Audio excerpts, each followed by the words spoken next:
Appreciate it.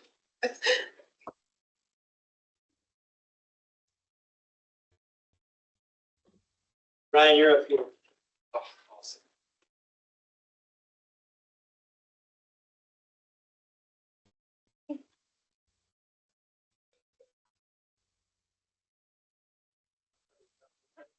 Good. I'll let you know. Okay.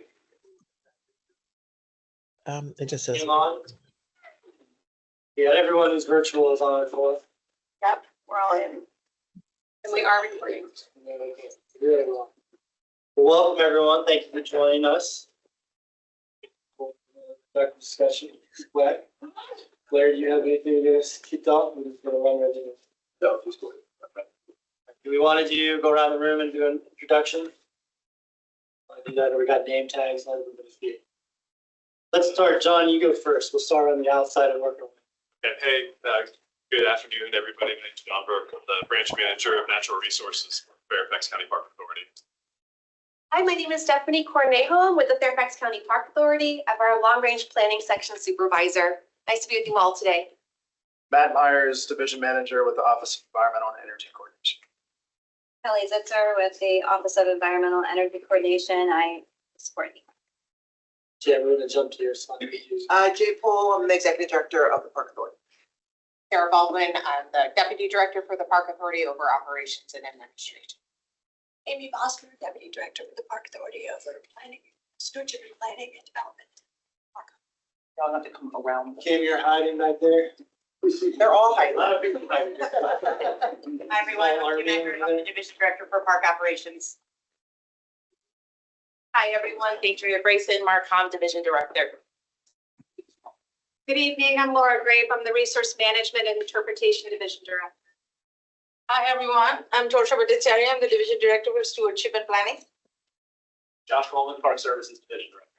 And Mohammed Kuwain with the Park Development Division. I'll start, we'll go around this way, we'll finish with Larry, that's okay. I do want to say thank you for making the game show. He's back, did anyone come from me back? Yes, for Yes. months now. Good addition, looking forward, and I do want to point out, Jose Peralta is a brand new Park Authority board member, this is his first meeting ever. Something nice. My name is Kyle Stone, the chair of the Park Authority board. Brian Campbell, EQUAC, represent Braddock District. James Albright, EQUAC from Mason District.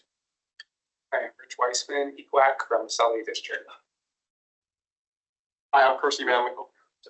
Oh, I'm Jose Peralta, the Sully representative for the Fairfax County Authority Board. Hi, I'm Percy Van Winkle, EQUAC, since I think March, at large, because I think the district that I'm in, someone was already there, so. Linwood Gorham, I'm the board representative for Mount Vernon. Today, is any other board member greeted you yet? Been trying to make the rounds. You're not the first, I shall say. I broke your streak. Who beat me? That's written right on the money. I'm Clyde Wilbur. I'm the Springfield resident of EQUAC. I'm also chairman of the Fairfax County Wetlands Board. I'm Kathy Ulstagaff, EQUAC Providence District. Alexis Dickerson, EQUAC, at-large member. Adna Adu Huben, Park Authority at large. Eric Goffler-Rood, at large, EQUAC. Jovatumi at large, Park Authority. Ed Lanfear, EQUAC from Hunter Mill. I'm the vice chair of EQUAC. Larry Zaragoza, Mount Vernon. I'm chair. Tim, you want to say hello? Tim Hackman, Park Board, Dranesville. I don't know that anyone heard him, but Tim Hackman from the Dranesville District is joining us virtually. You can hear me. Is there speakers in the room?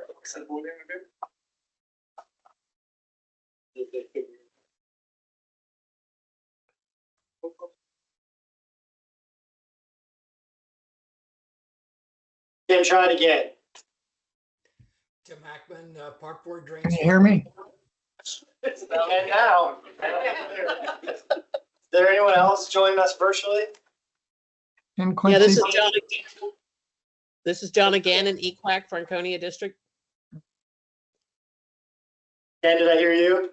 Ken Quincy, Providence District Representative on the Park Authority Board. Is that everybody? And Tim. Ryan Carmen, Gulf Division Director.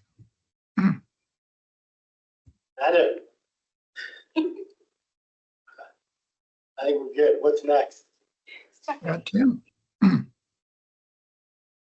Right, good evening. My name is Stephanie Cornejo. I'm with the Fairfax County Park Authority, and I'm delighted to share with you two different topics today. First, we'll talk through the DPD's Plan Forward Comprehensive Plan, our updates to the Parks Recreation element, and then I'll also walk us through the 2026 Park Recreation Needs Assessment. And so as we go to the next slide, we're going to talk about our policy plan updates. I'm sure many of you are already familiar with DPD's Plan Forward project. I've seen some of you at some of the public meetings actually, not too long ago, virtually and in person. But really our focus for the policy plan update that DPD is leading is to incorporate our parks, recreation, open space, and access strategy. And I know many of you are already familiar with this, but to highlight the four main elements of our parks, recreation, open space, and access strategy, which was adopted by our Park Authority Board in 2023, we have improved 10-minute walk access to our FCPA parks. Once you get there, it's important to provide a complete park experience to make sure there's something there for everyone. That's what we call our enhanced access to complete park experiences. It's also really part of our mission to improve our environmental areas. And so we have a key component, which is PROSA, which is to enrich habitat corridors. And then last but not least, looking at all these gaps and all these needs, and then prioritizing with our equity lens. And so really, as we get to the next slide, we're going to walk through the main components of this and the timelines. So the Parks Recreation element in the comprehensive plan will undergo two phases, two updates. The first phase, which started in 2023 and will conclude this calendar year in 2025, is focusing on that PROSA strategy updates.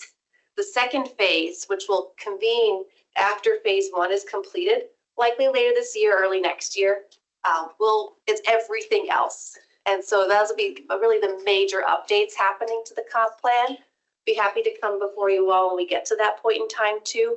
But really phase two will commence after phase one. Phase two include our 2026 needs assessment, which I'll get to in just a little bit. It'll include updates from our strategic plan. They'll also include our natural resource management plan, our cultural resource management plan, and continuing to build on equity, which is already included in PROSA in the first phase, but we'll also, of course, keep that in mind in the second phase as well.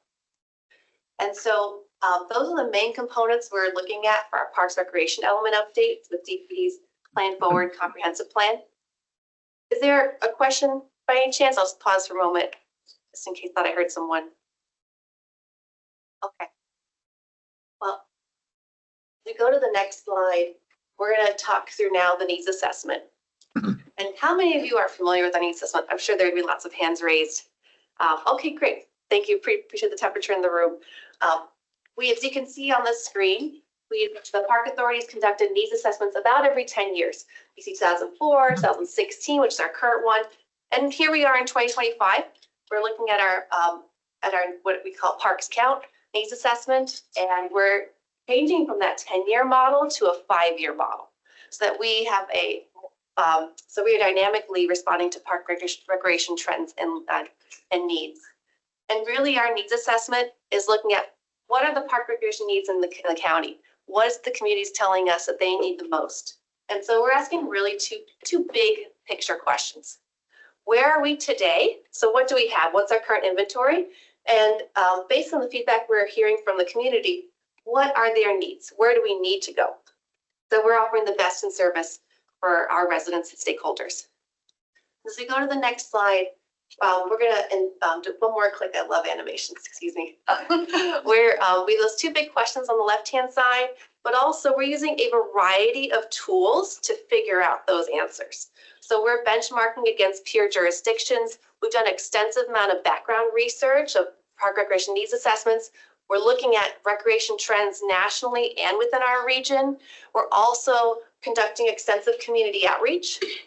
And all of that, from what we're hearing, what our research is sharing, is showing us, we're going to help determine what are our gaps in service. So what is it that we need to meet that we're not meeting? And of course, that'll in turn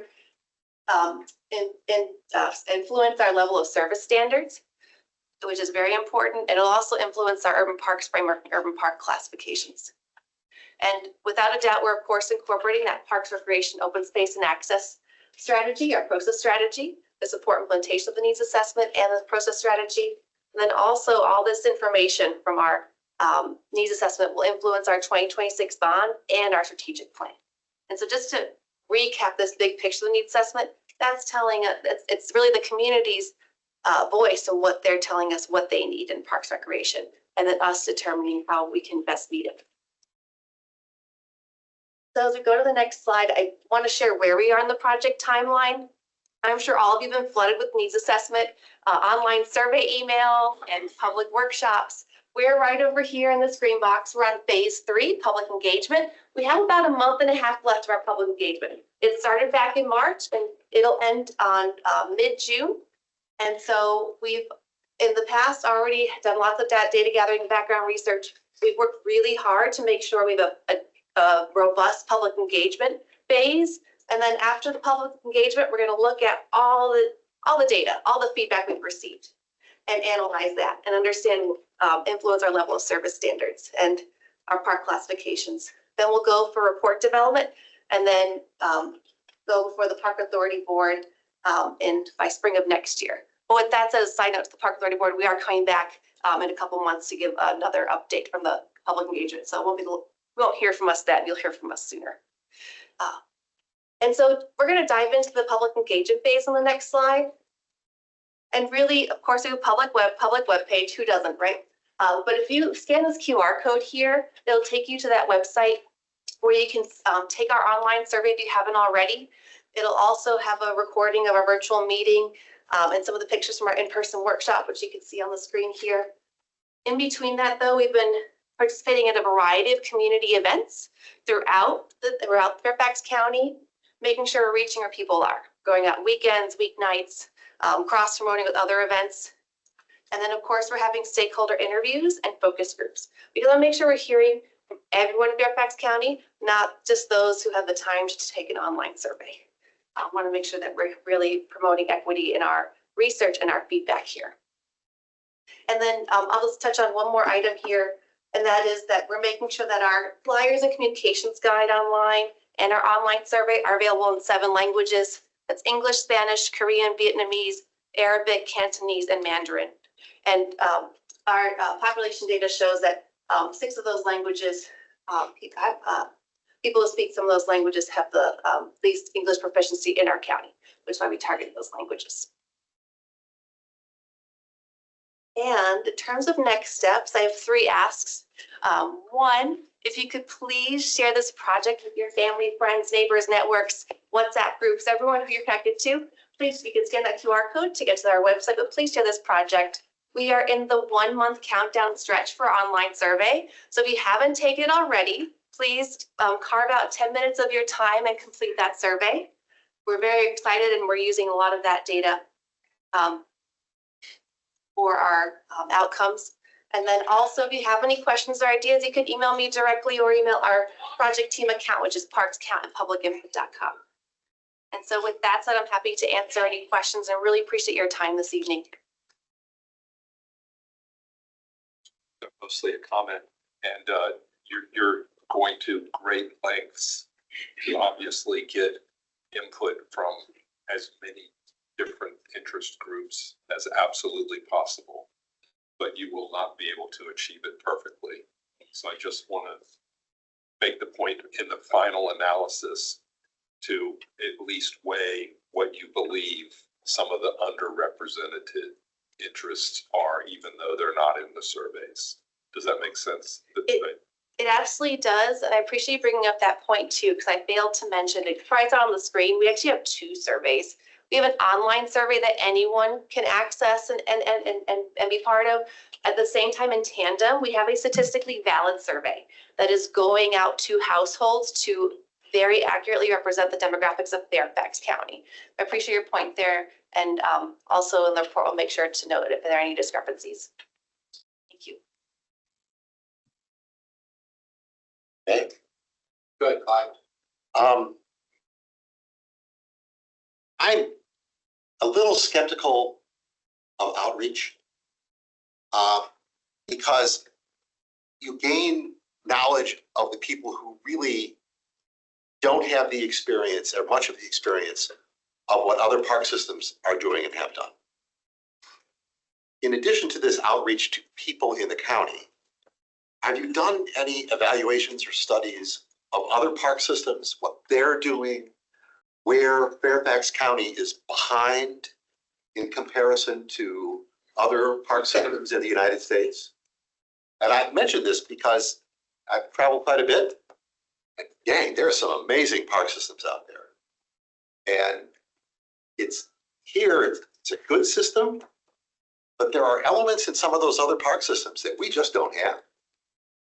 And I worry about being driven just by what you get from the public. You could really miss where park systems are going and where you could go. Appreciate your feedback there. In particular, I'm going to share two different elements of the private analysis of that long list that we had a couple slides ago.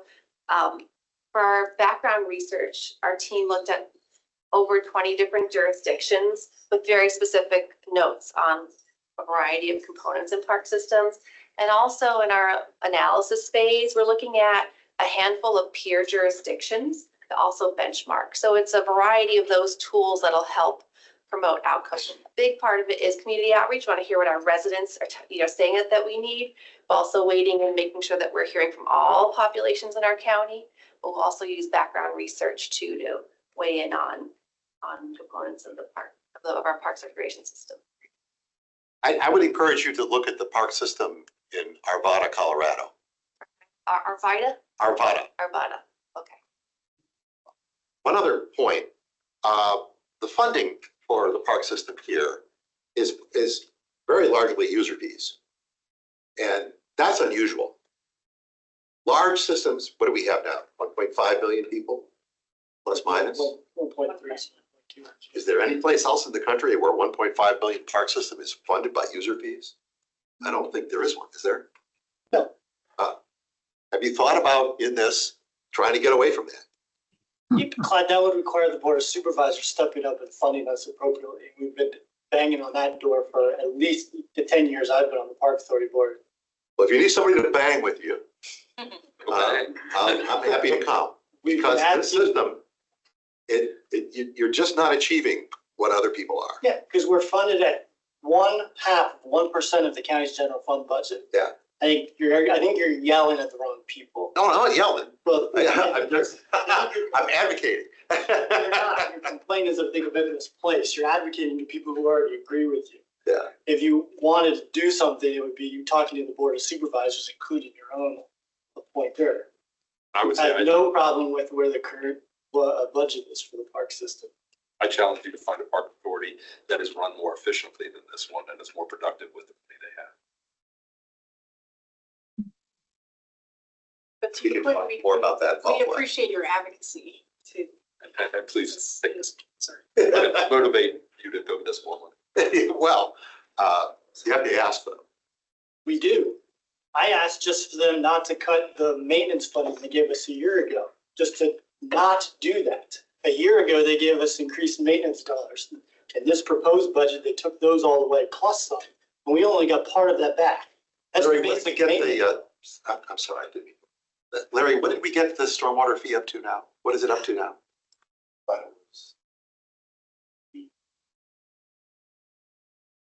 So in EQUAC advocacy, we've managed to get 3.25 points. You've got a half.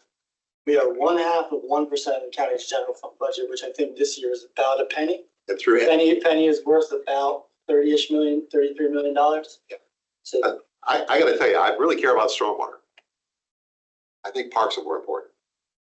I think there's a lot of people who would agree with you, but apparently it's not. I think part of the reason it's not is because the Board of Supervisors are not directly responsible for it, because 2/3 of our budget is user fees.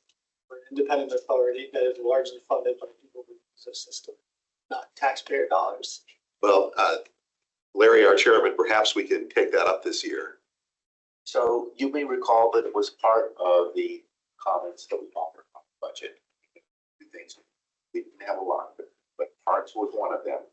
And in the rounds of discussions that we had with supervisors going to visit them, this is a point that I highlighted repeatedly. Basically, the way I've raised it is, if Fairfax County wants to claim that we have world-class parks, never forget the language exactly, then we need to fund them because it's not happening right now. You know, and the examples that we had in the budget memo ranging from back with John's to maintenance to the other things, just, you know, our examples, you know, the idea that we don't, that we're not taking care of the trees that pose a threat. Supervisor told me, well, VDOT doesn't do that. And so I guess if it falls on your property, then your insurance is responsible for your insurance is responsible for taking care of it. You know, I don't think that's what we should be doing. You know, I mean, we can continue to do that, but I think we need some kind of strategy, to be honest with you. And I think the needs assessment, I think, is a good step to get it here. But then I think it's going to take a lot more because people need to realize what the choices are to make things better. I'm assuming it's on this. Yeah, it's on this topic. Our annual report, 2024, has 5 recommendations for this and that area. But maybe we should start to think of an annual report that says, you're funding the park authority all wrong. We were not hesitant to say that for the on climate with our CCAP, and saying that you were funding a major activity with what I call looking in the sofa for bureaucratically looking in the sofa for spare change. And that's how they would fund our major climate program. And as a result, we have, I believe, more stable funding for climate. And maybe that is something we should start to think of pushing for as a recommendation. Actually, we don't have stable well, for climate. We have it better than it was. But we have 5 different recommendations, and I think they're really piecemeal recommendations.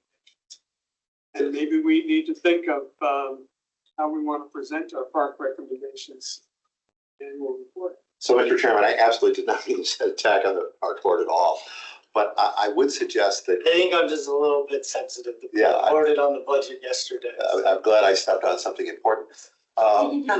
But your advocacy for it will be extremely helpful. Well, but we need, because you're coming from outside the park. but EQAC operates on data. Yeah. And if you're going to do a survey of 20 big park systems, collect the data. Mm-hmm. How are they funded? What are they able to do that we aren't? What is the cost to children to utilize the parks? In many of these other jurisdictions, it's $1. You know, you can't walk into a pool here for $1. No. You know, EQAC needs data. If you collect the data, I think a lot of all it's been collected. I can tell you, I think we presented at the EQAC at one of those last meetings. I'm sorry. I think we presented the data to EQAC at one of the last meetings when we presented our equity plan and how other park systems were funded. Yes, very good. send it. We send it. We recirculate it. And I think we've done other benchmarking too. Yes.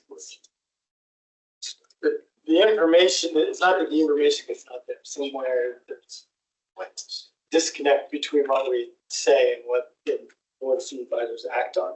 So be more than happy to take thoughts and ideas on advocacy. And we'll take the help wherever we can get. Yeah, sure, thanks. Is it possible to go back to the slide that showed the timeline? May, June? Another slide. For the comp plan? Yeah, maybe so. I just, yeah, this is it right here.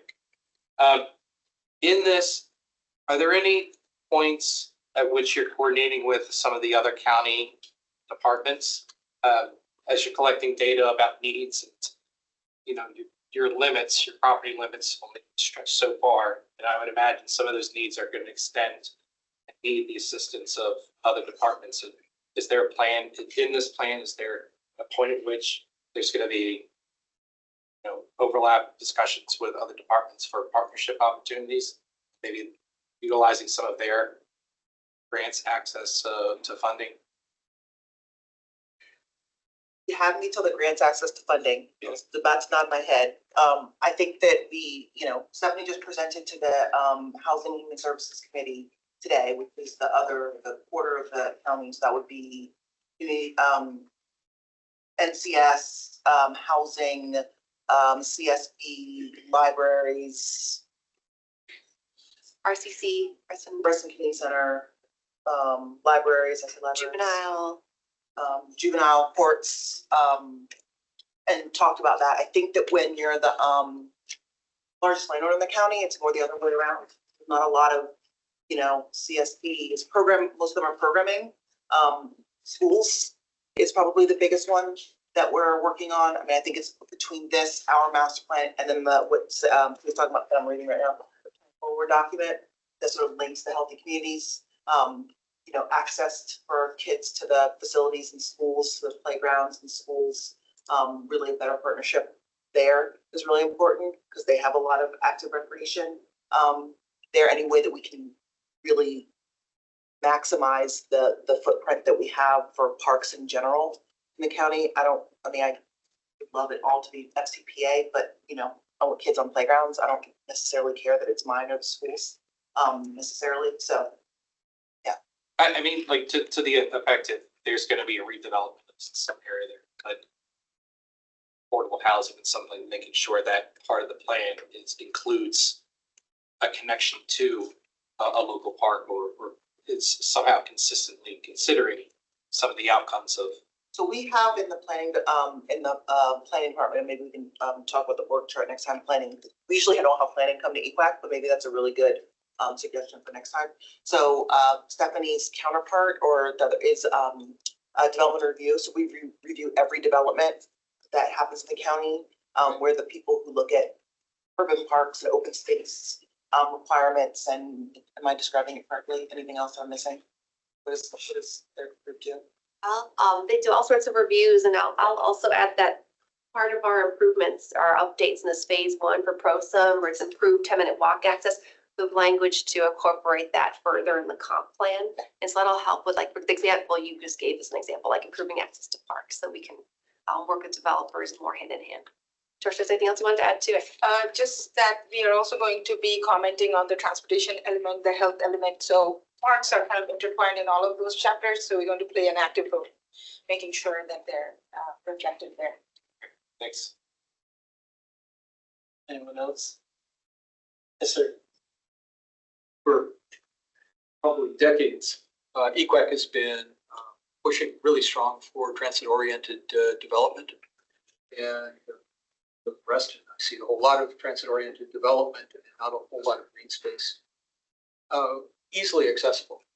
How are you planning to coordinate between concentrating of people and access to green space? And I assume that's somewhere in your planning process. It absolutely is, and particularly a big part of that is in our comprehensive plan.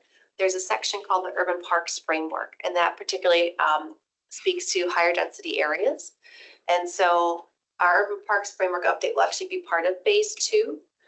But as Jay mentioned, we have another counterpart section called a development review section, and their goal is to improve park access, also work with developers to make sure our fair share of parks are provided, or if not, and as another option to, collecting funds so that we can then implement more parks ourselves. And Torch, is there anything else I'd like to add to that? No, I think you covered it well, but after the needs assessment, we're also going to update the Urban Parks Framework chapter, depending on what our peer jurisdictions are doing and how we can better reflect the park needs, especially in the built out urban areas of Tysons and Reston.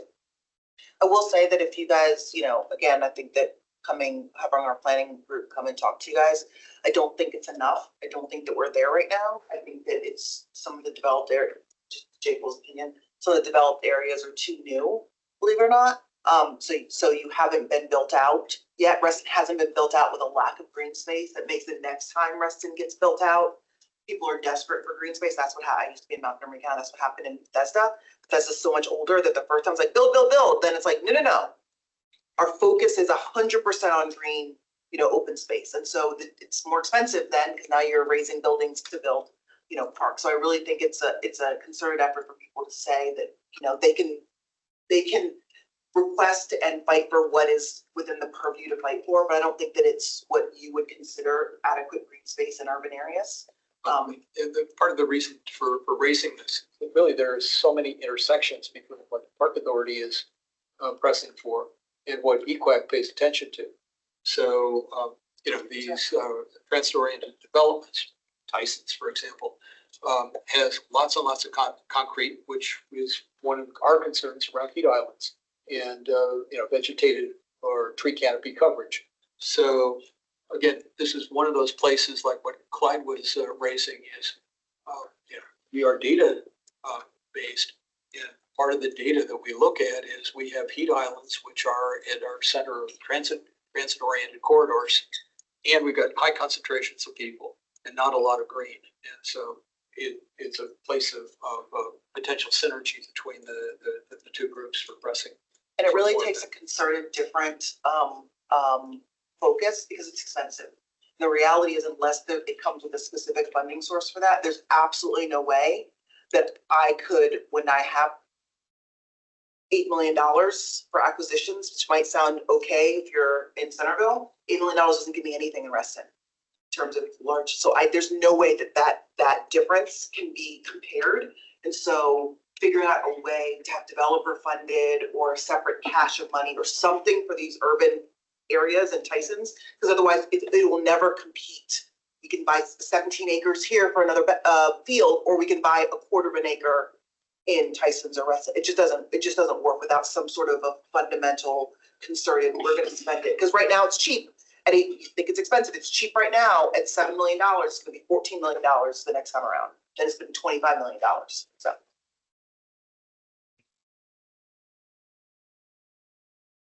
Anybody else? Looks like maybe. Anybody online have anything? No. Who's next? Thank you all, and please take that online survey and share it with your friends and family, and appreciate you. Thank you.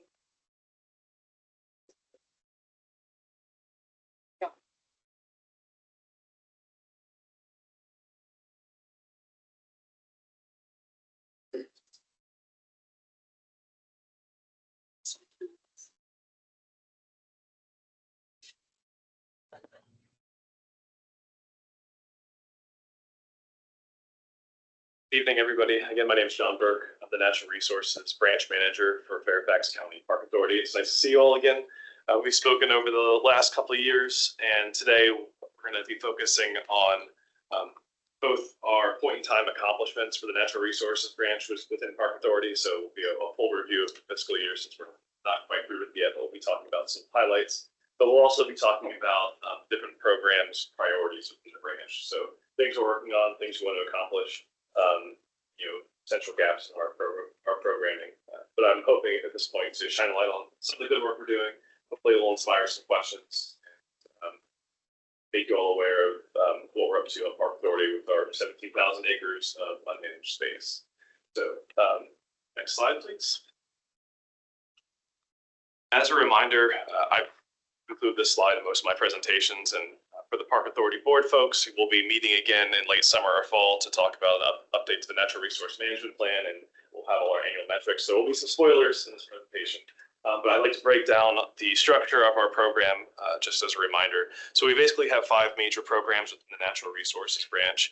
We have our inventory and planning program, which those are the folks that are going out into the woods, into the meadows, into our parks, inventorying the plants and wildlife that we have to ensure that our restoration efforts or our development efforts are taking mind of that and flagging any low populations of a given organism, if there's something rare out there, and also serving as a connection to the broader scientific community when it comes to things like rare plants, endangered species, things like that. They also engage directly and in partnership with folks like the police for nuisance wildlife management for white-tailed deer and Canada geese. Second, we have our protection program under the second tenet of our natural resources management plan of doing no harm. This is our plan review, development, and environmental mitigation effort. This is one ecologist who reviews development plans on or adjacent, in many cases, to park authority, looking for opportunities to minimize, avoid, or mitigate impacts of development on natural resources. That can be transportation projects, that can be our own internal projects that are looking to implement a development in the most responsible way possible when it comes to our natural resources. And it can also be projects that are done by our colleagues and partners and other agencies within Fairfax County. The Help Our Land Heal program is our restoration program. And some of the tenets of that program also include managing the wild populations I mentioned before. But primarily the role of that program is to do our heavy lift restoration, as I call it. So essentially identifying areas that have a rare resource on site or are directly adjacent to a rare resource that may have significantly declined in quality over time, or just identifying other capital level opportunities for restoration, including wetland management, reforestation, and meadow restoration as some of the big ticket restoration work that we usually get into. Next, we have Spread the Word. This is our stewardship program, and it also includes our invasive management programs. So the definition of this effort has broadened over time. It does not really involve as much outreach at this point as it does direct implementation, management of volunteers, and boots on the ground work when it comes to invasive species control, particularly invasive plants. That's the bulk of what we do here. That includes our flagship volunteer program, the IMA program, Invasive Management Area Program, as well as our bamboo program, which was funded by the Board of Supervisors in FY23. And we're in our first major cycle of management, which I'll get into here in a bit. And last, our other new program and associated tenet of our natural resource management plan to be included in the upcoming administrative update to our broader natural resource plan is Sustain and Maintain, and that's our landscape legacy sustainability program. So the intent of this program is basically take those heavy lift restorations, those capital level projects that usually take 5 years or they're funded for 5 years, and responsibly maintain them and monitor them so that we can learn about what we're doing right, what we're doing wrong, how the ecology is responding to the changes that we've implemented in the landscape, and share that knowledge with our colleagues in the broader scientific community. So those are the 5 different programs. It's made up of 11 full-time ecologists, 4 limited-term ecologists, and then 2 summer interns that help with our mapping. And our funding comes from a number of various sources, capital level funding coming from the bond, as well as funding from donations, the Environmental Improvement Program, telecom, and a whole slew of others. And if you have any questions during this talk, you can interrupt me, shout out, raise your hand. I'm happy to address them in the midst of things because we're going to be jumping around a bit. Next slide, please. Thanks. So we're going to start talking about the highlights from our inventory program. You'll notice that a few of these bullet points include key engagement with partnering organizations, particularly the police. But also when it comes to this program, we rely a lot on contracted support. So new this year is our drone deer survey program. This is a population assessment program using thermal imaging drones. We used to do our deer population, white-tailed deer population measurements using feeding and bait cameras, but we can't do that anymore because of chronic wasting. So this is the first year that we've tried this out. This isn't going to be a data-heavy presentation. I'll be summarizing as much data as I can for our annual report once all of our metrics are in. But it was fairly limited in its scope, not intentionally so, but because of the incidents at Reagan National Airport shut down a number of our opportunities to fly. So we had a contractor support us for this. We had a broad scope and it was dialed back a little bit. But once we get that data, we're hoping it is enlightening and tells us about the impacts of some of these other programs on the population of white-tailed deer, which are currently suppressing the natural vegetation in Fairfax. In addition, here in spring now, we've also completed our vernal pool surveys. So we're mapping all the vernal pools on parkland based on LiDAR data. We do as much as we can every spring, but obviously there's a very tight window for that. And coupled with that in the spring, we've also wrapped up our goose addling contributions to the goose egg addling program, which is run by the police, but also directly implemented by key staff in this program.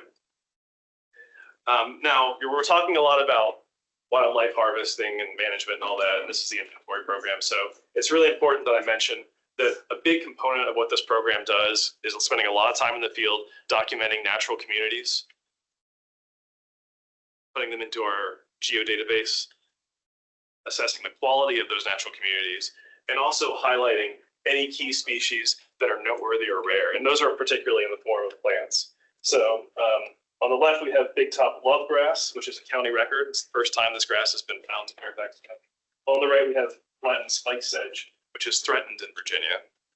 So the botany program that's coupled with this inventory program is, I consider it best in class, certainly one of the best in the region. And we contribute directly to folks like the Smithsonian and the GMU herbariums with the data that we provide here. So we're providing very high level, very granular species specific occurrences. And it's a real point of pride for the program. And then, as part of that broader effort, we are wrapping up our central and our southern area assessments of natural communities on parklands, which includes documenting the rare plants or noteworthy plants we find, and also includes partnering efforts or contracted efforts with groups like the Smithsonian or with DCR, Virginia DCR, Department of Conservation and Recreation's Natural Heritage Program to go out and do our wildlife surveys for us. It is somewhat limited in scope, as you might expect, because we can't measure all wildlife. So we asked them to focus on some of the key potentially rare wildlife that might be occurring still in Fairfax County, often in the form of like mollusks, insects, things like that, which they can specify certain or target in certain parks where we'll have a higher likelihood of capturing those organisms. Yes. We have a time crunch, so. Oh, okay, all right. Here we go. Next slide, We'll have please. to vacate the room at 7 o'clock, so. Oh boy, okay, prescribed burns. Our prescribed burn program. One more thing before that. Yeah, Okay. so- All right, I'm There's a good. budget item, Yeah. so. Our prescribed burn program is our flagship wildfire mitigation and ecological management program. It was a slow year this year. You can see our stats here. The total volunteers is actually total personnel hours because it is recounting some of the folks that participated in multiple of these burns. But we rely on weather to do prescribed burns. And no matter how big this program is and how effective it is, which is very effective in my opinion, very safe program as well, we're limited by the conditions. And the conditions this year were, well, we got 37 acres. We usually average around 100. But it remains one of the biggest burn programs in the region.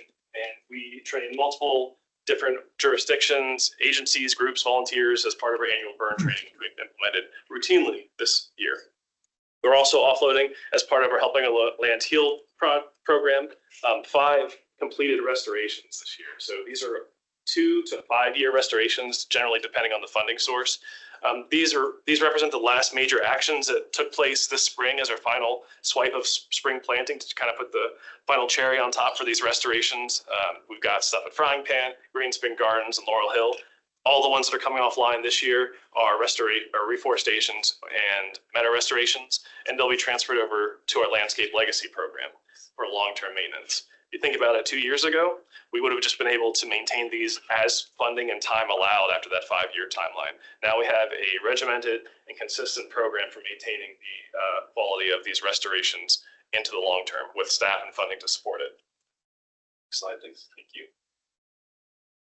I mentioned our stewardship program before. This involves our key natural invasive plant management programs, but it also involves a number of other important efforts. I'll highlight a few partnership opportunities that we've engaged in. The first bullet there represents a grant that we received from the Natural Capital PRISM program, which is a multi-agency, multi-divisional jurisdictional group that gets together. It's like a think tank and gets together to talk about invasive plant management, come up with strategies and identify funding sources so that we can be more effective as a region. We received $60,000 from that, although the money isn't coming directly to us, but it will be implemented on parkland to target early detection, rapid response species. Those are brand new or somewhat new invasive species that are popping up that we're just detecting. And I'll also highlight the third bullet, which is another big partnership opportunity that we've been engaging in for the last 3 years, targeted at Tree of Heaven.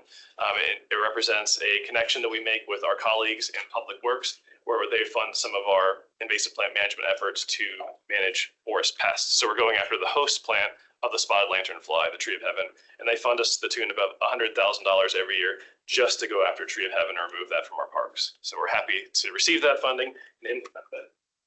There's a bunch of other stuff, but for the sake of time, we'll keep going. Thank you.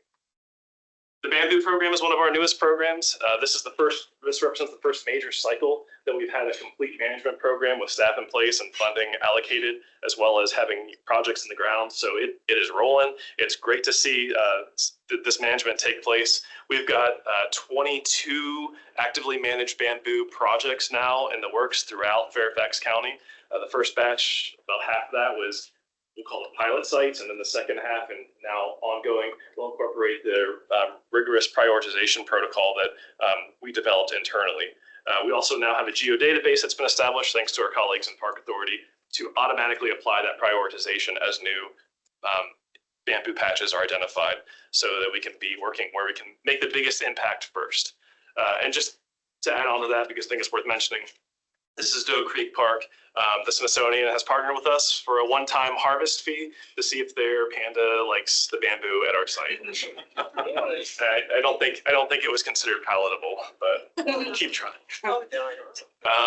Okay, Landscape Legacy Program. This is the ecology maintenance program I mentioned before. I'm not going to go through all of this, but a few big highlights because I really want to sing the praises of the good work that this program is doing. We are developing and have basically wrapped up our first year of rapid bioassessment floristic monitoring protocol. And what that basically is a metric for assessing the success of our restorations. And we'll have to have a few years of data under our belt to determine how these restorations have responded and changed past their 5-year implementation period into the long term. But by collecting this data, we're hoping we can steer the practices of our restoration program so that long term we can be more successful. And then finally, that's okay, thank you. I'll draw your attention to this one down here. Elk Lick, our hardpan forest there at Elk Lick, we have a major restoration there. We completed a 2-year-long project with the Landscape Legacy Program to do a release cut, which basically means removing secondary successional trees so that our hardwood species that we planted up to 5 years ago now can bolt and get access to the light. So that was a lot of work. Multiple volunteers, partners, and staff out there clipping cedars and pine trees through 30 acres. It was a lot. So I want to make sure that gets recognized because that was a big, big effort. Next slide, please. Thank you so much. So some of the general cross-cutting themes, again, we're going to blitz through some of this, but this is our MODIS station in Huntley Meadows. It represents a key priority of the branch, which is contributing to the broader scientific community and also learning what we can from the community. This is a radio receiver and tracks species, migratory species such as birds and insects that have been tagged that pass through Huntley Meadows. And it contributes to the global tracking of migratory species as part of the MODIS network. Looking forward, I'm going to try and put some more of these and have them more broadly distributed within Fairfax County. This is on the far east side, so we're looking for opportunities now on the west side to do the same. But we're always looking, again, as a priority for more partnering opportunities and more opportunities to learn and improve as a branch so that whatever we're putting in the ground is cost effective, but also responsible. Next slide, please. And then our plans coming up in the image here, you can see an example of one of the outputs from the inventory program's natural community assessments. This is a heat map showing the quality of this particular park, but we also define those natural communities. Again, that is to guide our restoration projects, but also help minimize impacts from development. The reason why I bring this here or present this to you is one of our key goals now is to set the stage for the next bond cycle of FY26, or of 2026, excuse me, which is going to include hopefully funding for those heavy lift restorations I mentioned. So in previous years, we had to go based off of park user knowledge, advocate knowledge, or the knowledge of our own ecologists. But now we have actual data for many of our parks where we can point to these and prioritize our efforts based on what we're seeing on the ground, trying to implement improvements adjacent to very high quality habitat, or in areas where we've done invasive management in the past, or in areas that are supporting a rare species or a rare plant species or a rare wildlife species. And then a bunch of other good stuff, but I'll wrap it up there to leave time for questions. Take questions. We have a mindful wrap up at 7. Sure, it'll be very quick because there's not much to say, but we have a budget update to get through as well. You guys, yeah. Yeah, I have 2 quick questions. Sure. One, on the inventory program, I'm curious if you also pull in data from iNaturalist or other citizen science projects. And then I will say, I just went through the Fairfax Master Naturalist program, and I know there were some people interested in IMA, and they basically were told, like, we don't have capacity to train you. So, and I always hate to turn away volunteers, so I was wondering if that's, you had expand volunteering training, is that covered by that? Yeah, so to your IMA question, we are going to the wait list now for site leaders. So as of last week, the IMA program manager is going through our wait list to expand site managers, but there's always opportunity for volunteers. It's just the supervisory role is limited. We have about 70 or so sites and 1 full-time staff to manage that program. So we have to be balanced there. And also we don't want to spread ourselves too thin. We want to make sure that wherever we're starting a project, we can continue to reinvest in that and make sure that we have sustained management of that site as opposed to doing a little bit of work. And then if that volunteer loses interest or retires or moves away, then losing ground there. So basically we want to establish anchor points that we can then defend and expand on. So that's why we have this wait list, just because there is a lot of interest in that program, and we want to make sure that what we're doing is effective and responsible, and we just open the floodgates, so to speak. We'd have a lot of engaged volunteers, but it would be a lot of demand on the program manager to track, train, and follow up on those sites with contracted herbicide application if needed for certain species. So we're trying to balance that factor. And what was the first question? Whether you use like iNaturalist for the inventories as well, and not in a formal sense. We use it in a qualitative sense. So if there's a noteworthy species, something rare that's been identified and confirmed on there, then we'll investigate it. But the natural community stuff and the rare plant stuff is done all in-house currently. The wildlife stuff is done by contracted biologists for the most part, with some small work done on herpetofauna and vernal pool populations. Quick question, the last slide that you showed, the natural resource quality assessment, is that something that's publicly available? We don't have a complete geodatabase of all the natural community qualities for in the entirety of Fairfax because we're not done collecting it yet. We're prioritizing the resource-based parks and the parks that have a higher likelihood of high-quality resources on site. I think it'd be a good thing to work towards. The one thing that we won't be sharing is the natural community classification, though, because we have a data sharing agreement with DCR where we're not permitted to do so. But yeah, I think that would be a good goal, and that's going to be an ongoing effort. We again are prioritizing these bigger resource-based parks, but we want to make sure that we're also representing, urban parks, postage stamp parks, parks with active recreation or developmental parks. But we'll get to those as a secondary goal for that program. Anybody else on this? There you go, budget update. Thank you. Hey. Okay, go ahead, Ford. Keep going. Okay, this is fine. So I'm not going to go through all of the cuts because we only have a couple minutes. Well, I'll go through them very quickly. And so here is our non-recommended reduction. We call them non-recommended because they're all our children and we don't want to get rid of any of them. So we're asked to give cuts. So they're all non-recommended cuts. This was the cuts that were taken and proposed in the original county executive budget. And these are the cuts that were included in the adopted budget. My board is seeing this for the first time too, because we were presenting it today. This just capped Tuesday. Yep. Yes, Tuesday. So we included a reduction of $200,000, a reduction of $109,000 for summer entertainment series. Our board put it back. The county executive included in their proposed budget, and it was taken. Forestry contract services, we received 600,000, how much did we get last year? $890,000 because we were way behind in our forestry work. We non-recommended cut is 200. The county executive included 200,000 and 200,000 are taken. I will say for forestry, all the stuff that we do right now is really just emergency forestry. It is not like stewarding our trees, and it's just hazard tree work. It's doing this thing that Larry said VDOT doesn't. Yes, correct. We can talk what in reality we should be doing with forestry at a later time. Reduce athletic field mowing, the county executive did not include that. Reduce open space mowing, that's the aesthetic mowing of our open spaces, next to sidewalks, unprogrammed open space. 240 was in there. The county executive did not take any of those in his budget. Oh, sorry, athletic field. Reduce open space, 129 was taken. That was originally put into the county executive's budget, and then it was restored. So we did not get that taken. So we had just received $120,000 in last year's budget. The reduction was 129, so $9,000 more than we got last year, and we did not get that taken. Porta-Johns was taken.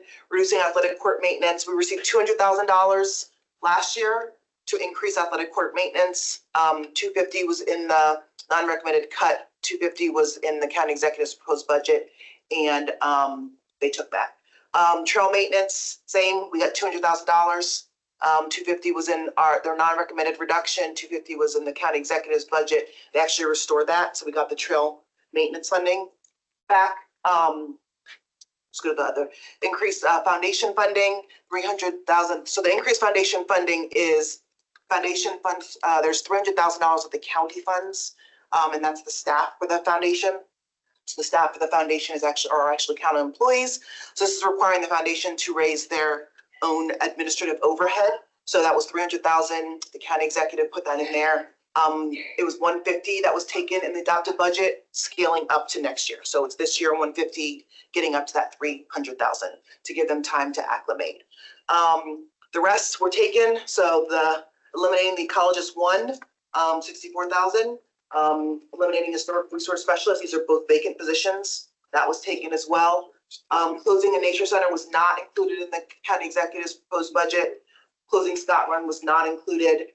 The photographic specialist, the part-time photographer, was taken. And then WPFO, which is work performed for others. So when you do projects, a lot of my staff actually charge back to the projects. We propose to increase that WPFO, which would make projects more expensive in this capital, but would save us some money in general fund.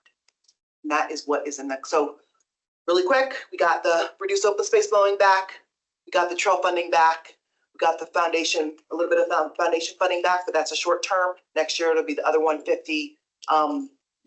And everything else in black over here is what was taken.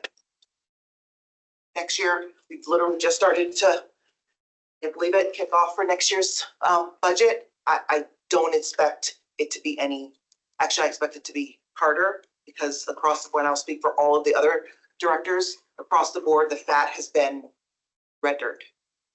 So any cut now for all of us, it's just going to continue. It's going to be a big wound.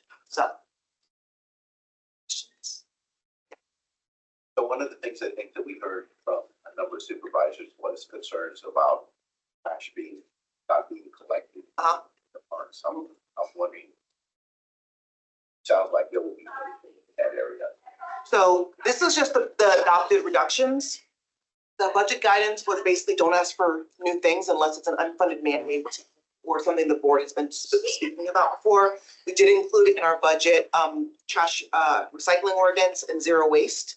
Because the county recycling ordinance requires a trash can, a recycling bin next to every trash can. You can imagine how many trash cans we have in 420 parks across 24,000 acres. And so we were doing it in phases. And so we put in for the phase 2 of the trash and recycling. You can't have somebody just pick up recycling and not pick up the trash at the same time. So they're kind of inextricably linked. So that was not funded in this budget, but it is in the budget guidance to fully fund the rest of the 2 phases of our trash and recycling. So we should be getting the one-time funding and the staff next year in the budget, so it's put in the budget guidance. There's some hope some of the one-time might come and carry over. So, sorry, the one-time carryover, correct. One time is carryover, and then the staffing would come in the next budget cycle, which is great because it's in the budget guidance, so it should be included in the baseline budget for next year, which means it's something that you guys don't have to, hopefully don't have to fight as hard for. It should be in next year. That's the extent. What'd you say? As things stand right now. Yes, as things stand right now. I have like 3 days to have a good outlook between this budget finishing and then the next budget starting back up again. So, yes, everything's gonna be fine. So But yeah, the that office was- market that is was gonna come request back. that we made. It was not funded at all. It ended up guidance, so we're hopeful that we'll see it next year. That will take care of that. So just in the interest of calculating the percentage of cut that this is, what is our total budget from? It's $37 million, give or take, for the general fund. A little bit more when you include Fund 300. It's a lot more messy.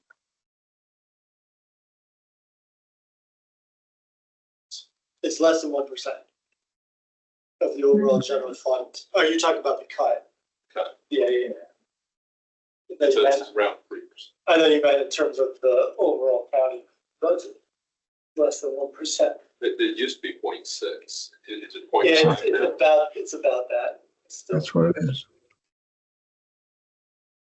Other questions? Thank you for your advocacy, both boards. Appreciate it greatly. Yeah, Pass that. Go ahead. Actually, not on the budget. I'm gonna make sure you're done. Are we done? Sure, I can be done whenever you would like them. A little coordination between our two boards. Last year, the EQAC took up a number of tree issues with VDOT. As you well know, when VDOT builds a road, they're likely to save your trees.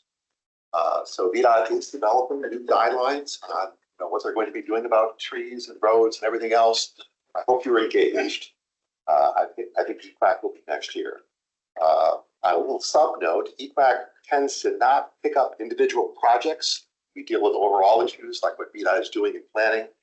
So to deal with that, members of the Tree Commission and a couple of members of EQAC formed a separate ad hoc group to give advice to the Fairfax County Board on the Lee Chapel project. If you're not familiar with Lee Chapel, it's a road in the southern part of the county, about 1,000 foot with a big hump on it. Kids drive over the hump and kill themselves. We're going to take that hump out. The original estimates by FDOT were to take about 750 trees for that 1,000 feet. I think they knocked that down by being agreed to close the road, but VDOT is now asking for a completely different stormwater management approach, which will greatly increase the number of trees lost. I understand that VDOT staff, Fairfax Park Authority staff are engaged on this project. Just wanted you to know that there is a little ad hoc committee working on this. It's in Supervisor Harity's district. And I sure hope we don't have to lose 1,000 trees over this. So can I just, and I know we're running late, I just want to, she brought up VDOT, so I'm going to follow you down that rabbit hole for a second with the two groups. I do want to caution everybody and say we can talk about it sort of later. The coordination with VDOT and trees is an enormously large issue that we have. The hump, that's parkland, it's Land Water Conservation Fund land. They literally act like I don't exist. They act like we don't exist. The landowners, they do not care who owns it. They do not want to mitigate. They do not want to minimize the impact. It is a huge, enormous issue that really needs to be taken up jointly and maybe from external forces like this group of saying that, the trees are important, but it's a transportation project and, they don't care. So I'm trying to be a lot more pointed, but it's a significant issue. I think that they, when it comes to trees, they have a very sympathetic new administration. And so we're finding, and this is my spidey senses, we're finding that they're going to want to go for determination and not even talk about trees because they can just get a pass. I don't disagree with anything you're saying here. Believe me, we've been trying to address the same kinds of things. I will say VDOT's job in this is very difficult. Because especially what's driving this increase in the loss of trees is stormwater and nutrient control. So on the one hand, they have to deal with stormwater, which means taking more trees. Or they have to buy credits. Oh, it's not, and it's not as hard as it seems. You just have to talk to people at the beginning and be willing to put into their project the cost of mitigation or restoring. They just don't want to do that part. So you just said the major recommendation that Eric and I developed last year. Look at this stuff before you do the. That's it. Plan. That's all. That's Yeah, it. That's what's missing. The big recommendation that came out of 100%. the backlash.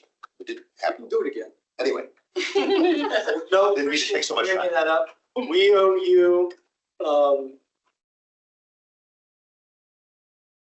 documentation on any, Who's on the equity study? We'll send the equity study, but any other,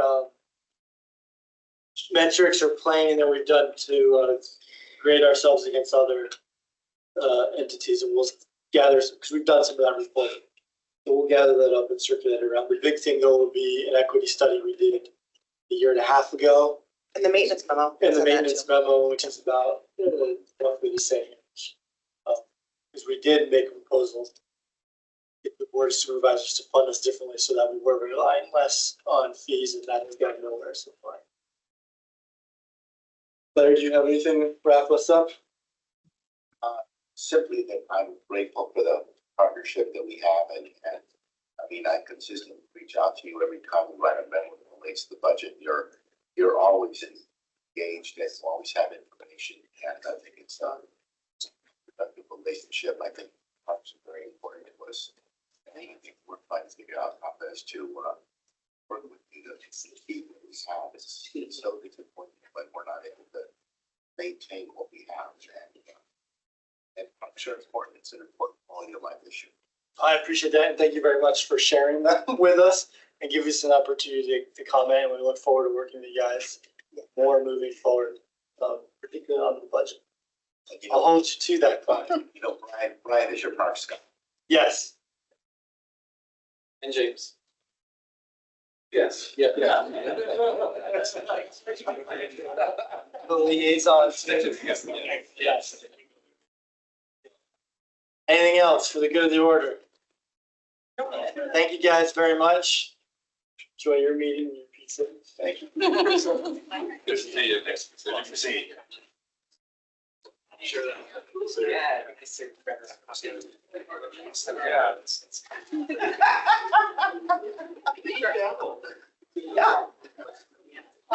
Yeah.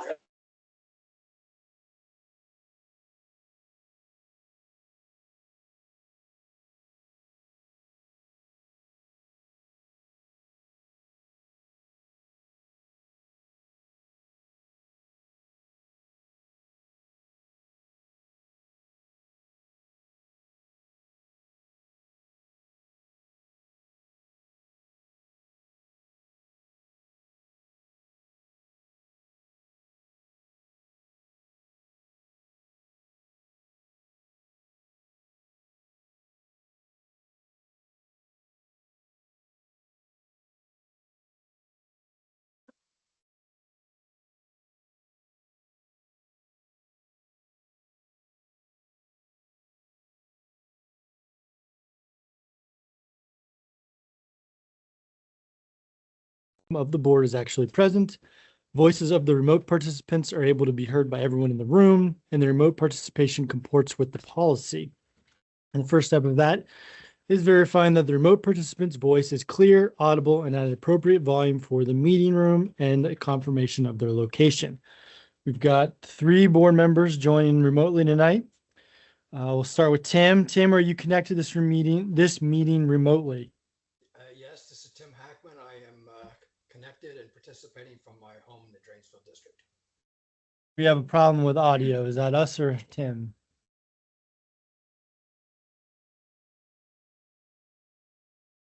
He was really distant for me, so if you can hear me, his was distant, so it wouldn't only be you. Okay. I can hear you, yeah. Tim, you want to try it again? Okay, can you hear me? Just barely. Hang on. All right, Tim, we're gonna go around and come back to you. All right, who else is on that list? Ken, are you connected to this meeting remotely? Yes, I'm participating from my residence in the Providence District. All right, I move that Mr. Quincy's voice may be adequately heard in this location. I have a second. All in favor? Any opposed? All right, that motion carries. Mike, are you connected to this meeting remotely? I am. I'm connected from Austin, Texas. All right, I move that Mr. Thompson's voice may be adequately heard in this location. Do I have a second? Second. All in favor? Any opposed? That motion carries. Tim, try and come back to you. Yeah, we got no audio for you, Tim.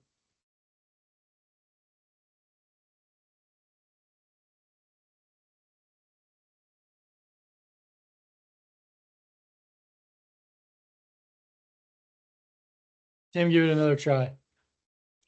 How about this? Hang on. Yep, That's good.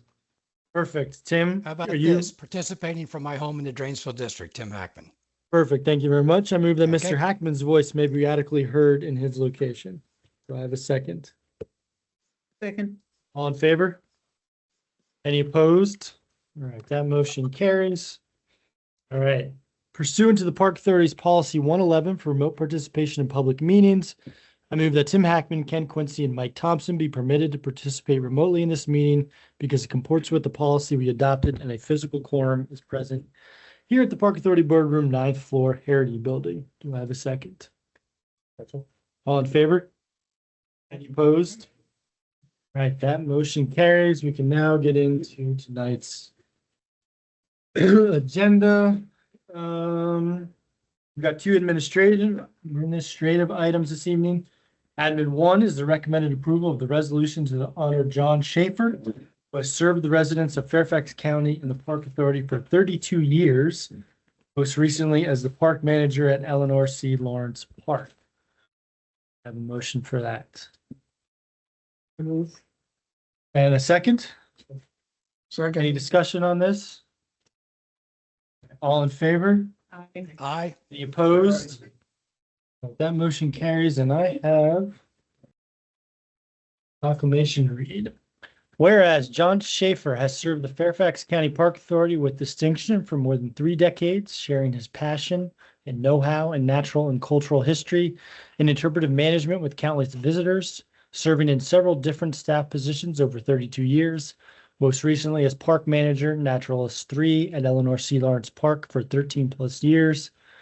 And whereas John is a certified interpretive manager, a professional status awarded by the National Association for Interpretation, and provided expertise in resource conservation such as meadow and forestry management, including controlled burns, stream and pond restoration, protection of a rare diabase forest, and non-native invasive plant abatement, as well as participation in planning and development of the Innovative Woodlands Stewardship Education Center, management of interpretive programming and archaeological studies, oversight of live animal and cultural exhibits, and service on numerous special project teams. Whereas John's many accolades include 2 Directors Leadership Awards, 2 National Association for Interpretation Awards, GIS Excellence Award in 2018, plus Trailblazer Awards, 2 Outstanding Performance Awards, and a host of other honors. And he was a much sought after presenter at local, state, and national conventions and gatherings of park professionals. And where John is a Renaissance man with an immense skill set, having earned a bachelor's degree in Parks, Recreation, and Leisure from George Mason University, the best college around. Yeah. Winning the National Collegiate Trap and Skeet Championship several times. That's pretty cool. Serving as a deputy animal warden in Arlington, Virginia, certified as a climbing and rappelling instructor, ropes course instructor, raptor bander, and certified interpretive manager, to mention just a few of his qualifications. And whereas his distinguished service is aligned with the gold standard of what it means to be a public servant, now therefore be it resolved by the Fairfax County Park Authority that it expresses appreciation and thanks to John Schaefer for his outstanding contributions to the Fairfax County Park Authority and residents of Fairfax County, adopted by the Fairfax County Park Authority Board on Wednesday, May 14th, 2025. Congratulations, John.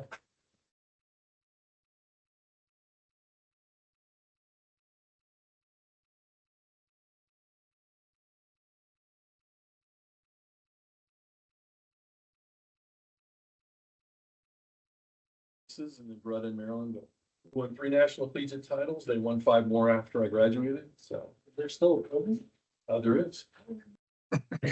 Shall I interrupt? Yeah. Whatever's happening here? Before you talk, my point of personal privilege that I say that it wasn't because it wasn't ready for your retirement party. It had to have been because I couldn't make it there. But there's not a lot of people here, but I need the oohs and the ahs when I pull it out. Josh, you know what you're supposed to do. Ready? Here you go. Okay. For those of you who don't know, the first time I did this, everybody did that at a retirement. I'm like, I don't even know what this is. I've been working here for 2 days. It's the gold pass. It allows him all of the privileges of an employee and more, or just their privileges of the employee. It's gold. It's almost like an American Says Black card. So here's your gold pass. I always like to offer it and give it to the spouse so that you don't, but. I get it. Now the closure. Congratulations, John, on the board. You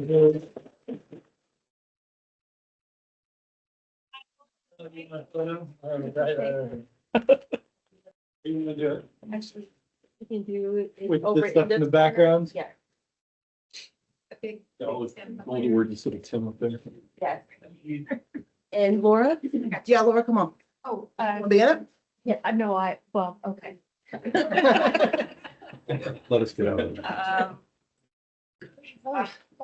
We'll go straight. You might have the camera up there. Yeah. No problem. It's just. Okay. Sorry. Nice job, Laura. Thank you. 1, 2, 3. Perfect. Thank you. Hey.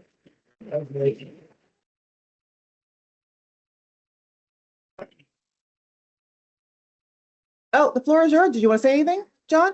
He does not if he wants to. He doesn't have to. I'm not pressuring. I just. I would just like to say that I tell you the same thing that I told the folks at the work event, and that is that we see all manner of public behavior working in public parks, and not everyone likes us.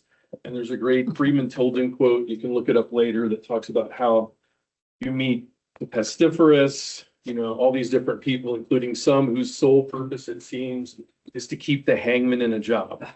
So after all of that, I will say, though, that when you do public service work, which I've done my entire life in different roles, when you get to my level now and you retire, you don't regret it. So it's tough work when you're doing it, but it's work beyond just a paycheck. So good luck to you as you keep that going. And sorry I couldn't work with you more, Jose, but ECL well. Thank you, John.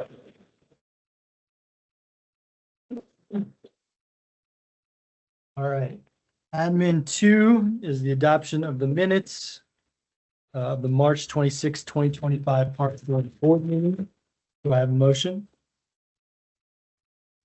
And a second? Second. Any discussion? All in favor? Aye. Any opposed? Right, that motion carries. We have 4 action items.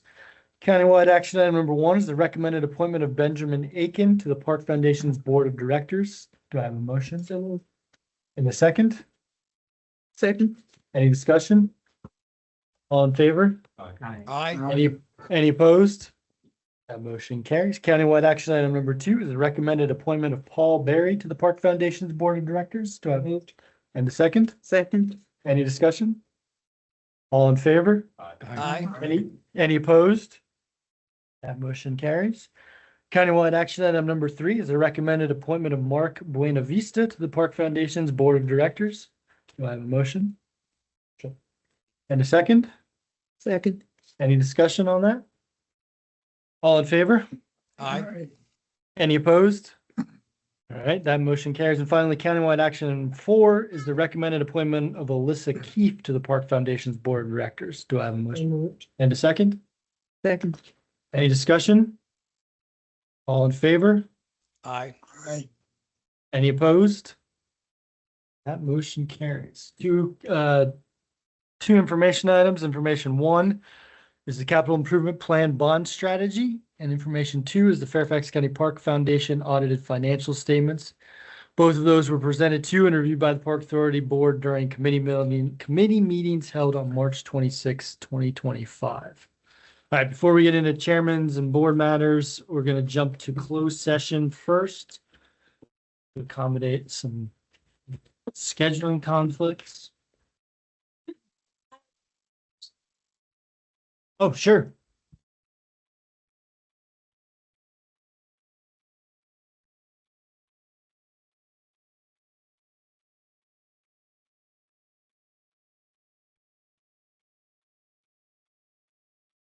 Right.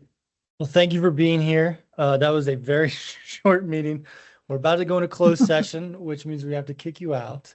This will be a relatively short closed session, so you just hang out. We'll be open back up in 10 minutes or so.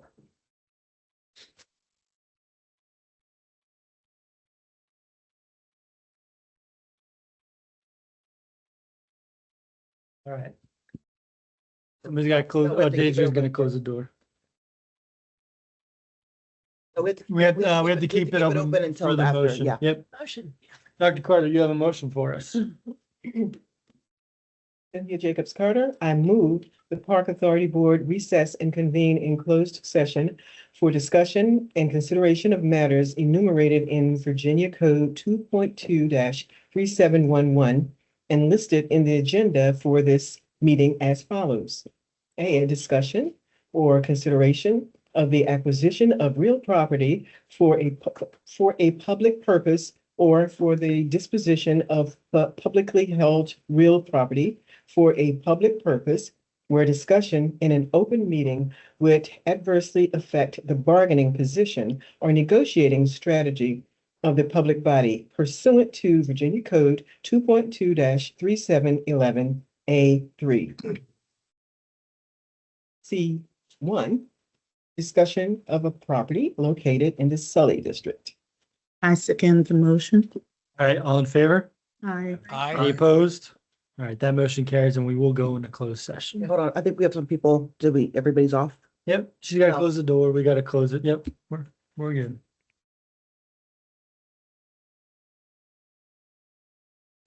Yep, I know.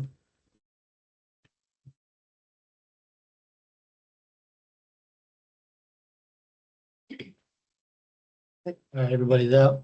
All right, we are now officially in closed session. Torsia? Good afternoon, everyone. I'm Torsha Bhattacharya, Division Director for Stewardship and Planning. Today, we are going to present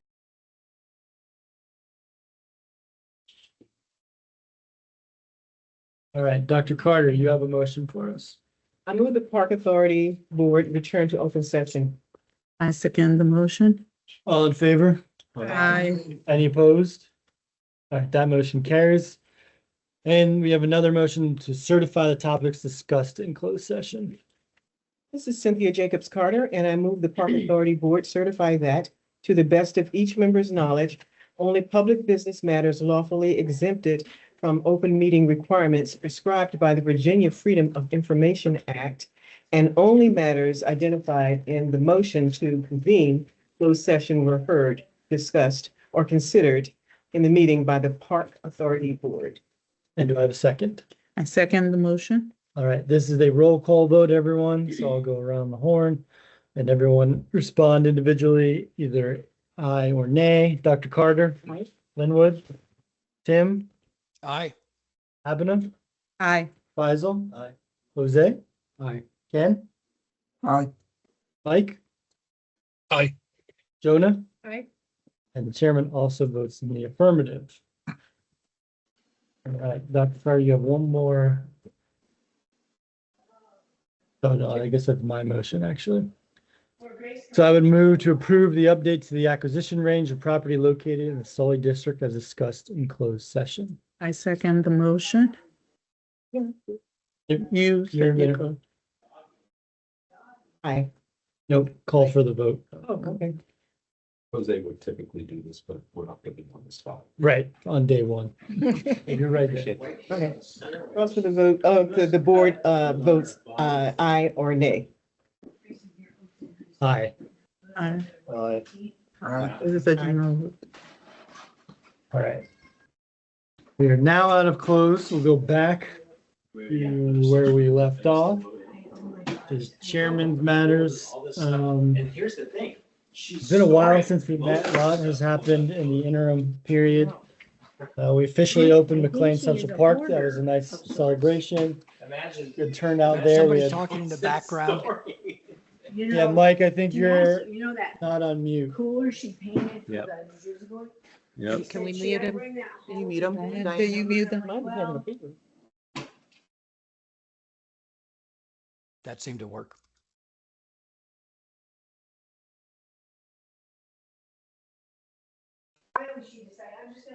Okay, wait a second. So Kyle, if you can hear me, I can't hear you. You're muted. Mike. Can you hear, can you hear? Can you hear us now? It's not. Yes. We can. We can. Okay. Can everyone online hear me? Yes. All right, good deal. So, third time's a charm. McLean Central Park officially opened. We had Earth Day a couple weeks ago. Jose was there, his first official act as park board member. And then we had Wetlands Awareness Day this past Saturday, the one before, where we also recognized the 200th anniversary of Historic Huntley, the 50th anniversary of Huntley Park, and the 75th anniversary of ourselves. So it's a good celebration. I just want to, that's a lot of stuff going on in a relatively short amount of time. I want to thank staff, everyone who worked on that, particularly Earth Day. That's probably the biggest thing we do every year in terms of events. Maybe the 4th of July. 4th of July. 4-H fair. Or the 4-H fair, but it's certainly up there, one of the three big ones.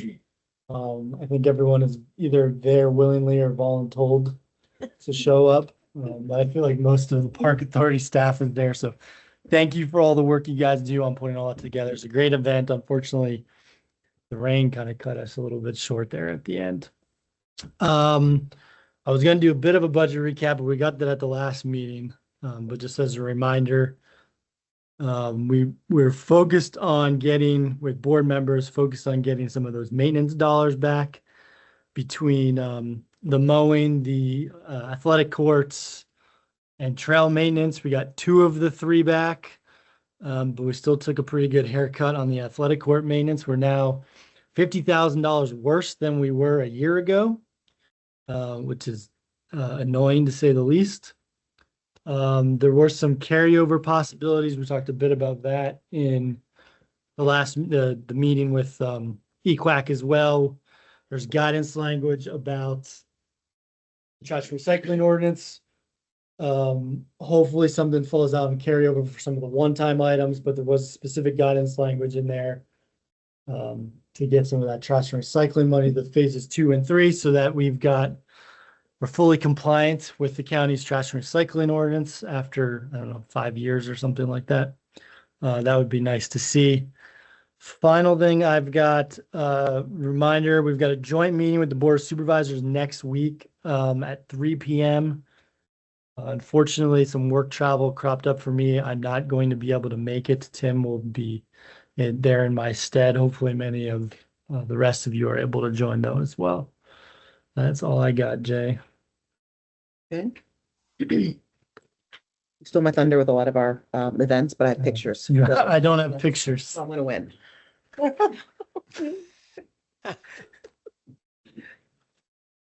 Okay, next slide.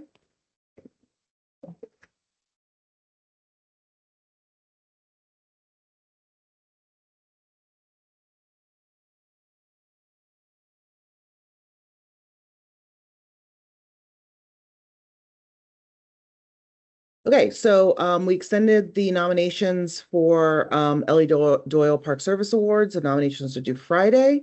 This is the list of all of the categories. Again, please put this on your social or send it out to anybody that you know. We want to make sure we have a really good batch of applicants or nominations. We have such great, wonderful volunteers who work in the Park Authority, and we would love to recognize them. Next slide. The needs assessment update. You heard a little bit about it from Stephanie today at the at the EQUAC meeting. We've so far to date had 500 survey responses. 500 plus people have taken the survey. We've had 9 outreach events to date. The first online survey ad will run from May 6th to the 28th, so you should be seeing it on your social. Now, here is I don't know what this is for. Just to remind us, huh? The name's marked in red. Oh, okay, thank you. Okay, so the ones in red, exactly what Torsia said, the ones in red, I was like, is this just to remind us of all of our, the ones in red, who you are? The ones in red, we haven't heard back from to be meeting, so we would like to meet with Supervisor Lusk, Supervisor Jimenez. We know that it's a little bit harder to get with Supervisor Harity, but hopefully we can sit down and talk to him soon as well. Next slide. Employee awards. We have had our length of service awards. So in February, we celebrated, the Park Authority celebrated 40 staff members who met the length of service milestones from 10 to 35 years. You just saw John, who's been here for 32 years. So we're very excited about that. Next slide. The OPA Awards on May 2nd, we had 6 Park Authority staff members raise the bar of excellence as recipients of the 2025 Outstanding Performance Awards at the Government Center.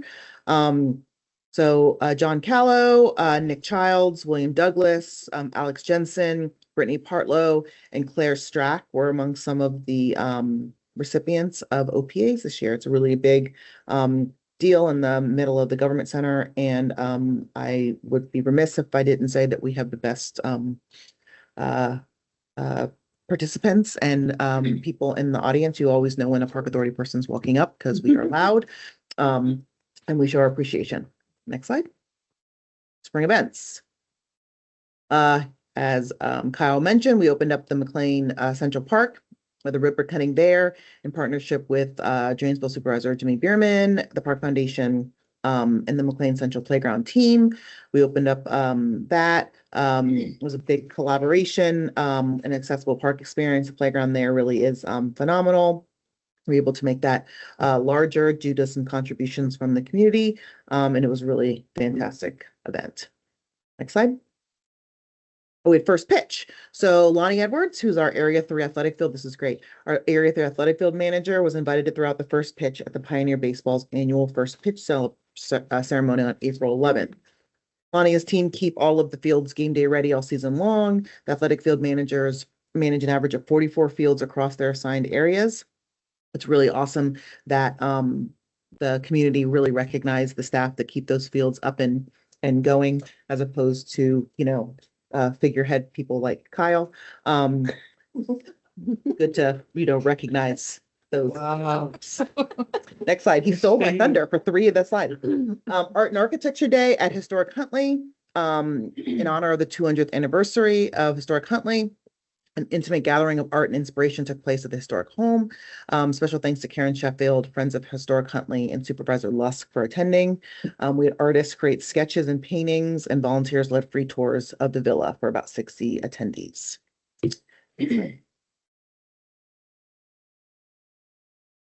Virginia, no.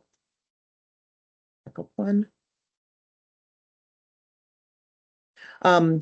Virginia Bluebells ring in the spring in Riverbend Park. So it's the annual event that features our beloved native perennial that blankets the shoreline in vibrant blue. We had activities, guided wildflower talks, bald eagle nest scope, puppet shows, live music, live reptiles, live birds of prey, crafts, magnet fishing, and many partners hosting tabling activities. About 609 visitors. Underneath that, you can see all of the partners for the event and the team support from across the Park Authority.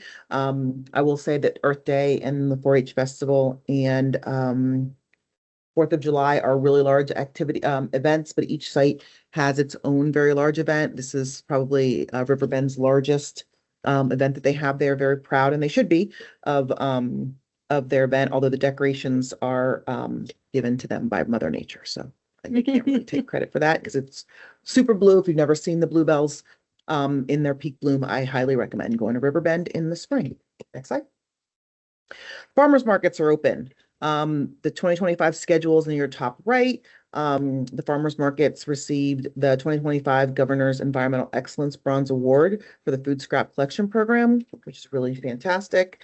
I want to thank everybody who came out for the ringing of the bell. If you joined us to ring the bell at bright and early at 8 o'clock in the morning, thank you very much. They're open by 2 staff members and 40 dedicated volunteers. So Carolyn Hockenberry and Liza Moore.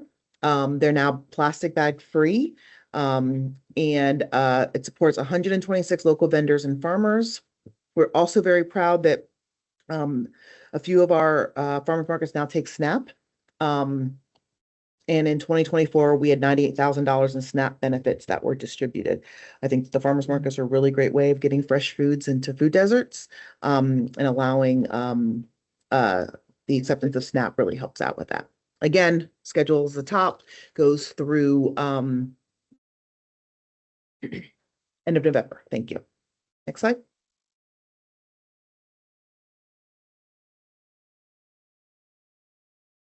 Okay, here we go. Annual Earth Day celebration. Again, it was a phenomenal day. I think that last year it was very sunny. The year before it rained as well. But I tell you, when there's rain in the forecast, people find those gaps to come in. And when it was sunny, it was packed. And people were only driven away when it became too wet. Here we go, 3,500 plus guests. Again, rainy. I think we had 7,000 last year, roughly, and there was no rain, so that tracks where we only really got a half a day, and 140 volunteers. The setup takes a week, I would say, almost, breakdown a little quicker, but it's really a huge event, and I remind everybody that it's the Earth Day celebration for the entire county that we put on. Next slide. Wetland Awareness Day at Huntley Meadows Park. That was a really great event as well. It always is. Honors the 50th anniversary of Huntley Meadows and the 200th anniversary of Historic Huntley and the 75th anniversary of ours. So special thanks to Karen Sheffield, Huntley Meadows staff, and Ducks Unlimited for joining us for the celebration. I will say one of the things that I love the most about Wetland Awareness Day is oftentimes when you go to sites, they're very site specific. This is not a site specific event. It's the FCPA celebrating wetlands awareness at our largest wetland that we have in the county. And it is in partnership and tabled by representatives from all of our other nature centers. So you have a table from Hidden Oaks and a table from DNR, and the table for everybody's there celebrating this event. So it's a really great way of walking down to the boardwalk and really learning about all of the things that are done in the county for wildlife and wetlands. Next slide. Then 2025 Asian American and Pacific Islander Heritage Festival on the 10th. It's in our second year. FCPA presented the AAPI Heritage Festival in partnership with the Asian Community Center and the Park Foundation in Mason District Park. This event had over 700 guests join for an afternoon of performance and visual arts, culinary delights, and interactive workshops. I want to thank Jonah for showing up and representing us at that event. I know that District Rick could not attend, and it was a really great celebration. Next slide. And as always, upcoming events. It is busy. It's spring. Everybody likes to have things in the spring, so we're just going to keep rolling with events. On this Saturday, we have the ribbon cutting for Ruffdale Park in the Providence District at 10 o'clock in the morning. On Saturday, June 7th is National Trails Day. This is at all trails all day. Please come out and walk your local trails. And on Saturday, June 28th is the fireworks food and fun at Lake Fairfax Park at 2 p.m. As mentioned, it's one of our other largest events that we have. And so they just put down everything for Earth Day and they pick it back up for the fireworks, 4th of July. So that's the upcoming events. Although it's not pinned in stone at this point, there will be a soft opening of the rec center sometime in June. Mount Vernon targeted at this point, but that's not in stone. It's not in stone.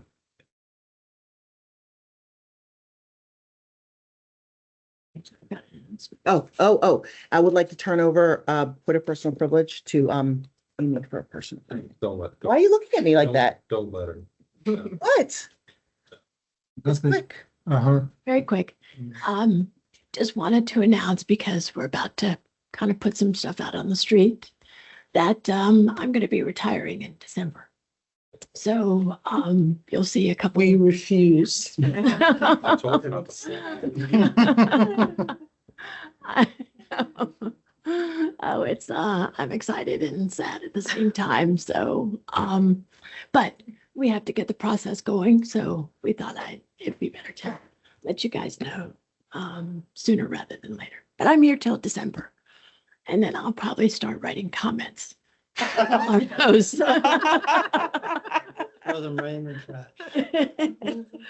So that's it. Thank you, Amy. Congratulations. Anything else? Are you done? All right. Tam, we'll start with you. Okay, sounds good.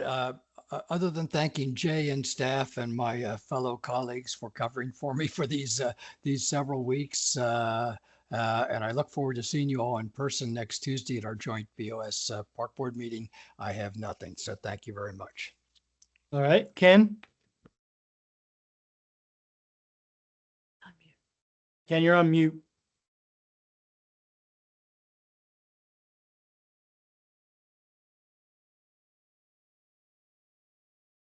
People.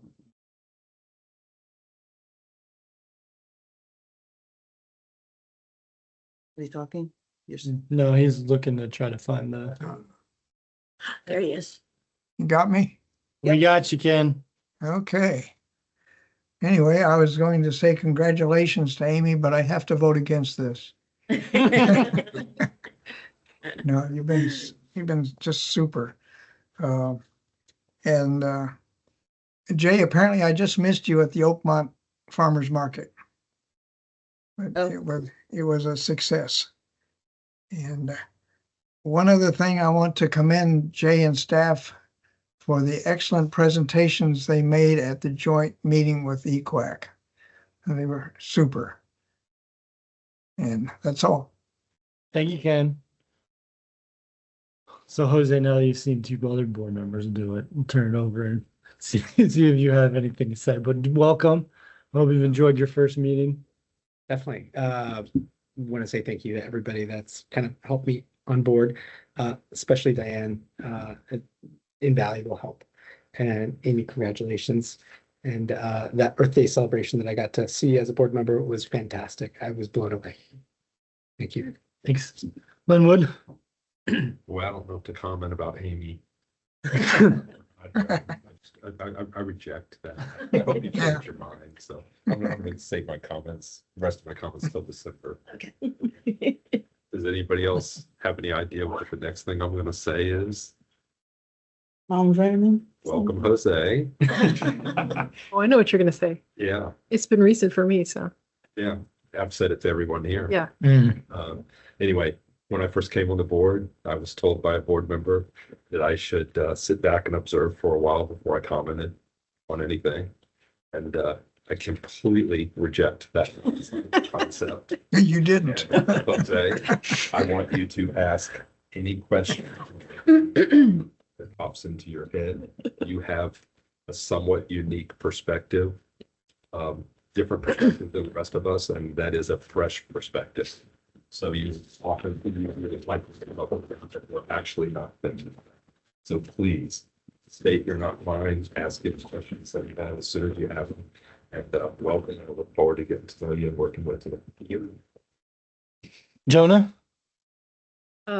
Just a congratulations to staff for all those years of service awards. That's really impressive. The OPA award, that's awesome. McLean Central Park, I have to report to you guys. I was there last weekend with my daughter who's 13 and playing on that playground equipment because she was so excited about it. I have never seen that place so busy. There must have been 10 times the amount of kids that used to go to that sad broken down little structure. So that's really exciting. Jose, welcome. Super excited to work with you. And then also a big thank you to Deidria and Park Off staff and the planning committee for the Asian American Heritage Festival. I thought it was an awesome event. It's super meaningful for people in the community. So thank you guys for all your work that you did with that. Avino? Sure. I want to echo what Ken said about the presentations. They were great. So thank you for all your hard work. Welcome again, Jose. Amy, I do not acknowledge what you said. Oh, yeah, me too. I'm done. Dr. Carter? Yeah, well, I'm getting on this bandwagon too. I mean, so at any rate, la, la, la, la, la. But congratulations, really. And Jose, I look forward to working with you. Maggie was my partner in crime. We used to sit side by side so much. So, I'll talk with you later. But she did give, I saw her last week. She gave glowing remarks about you. And she said that, we were gonna have a wonderful time working with you. And I can see that is happening already. So welcome. Also, thanks for all the ongoing work on the Ellie Doyle Awards. And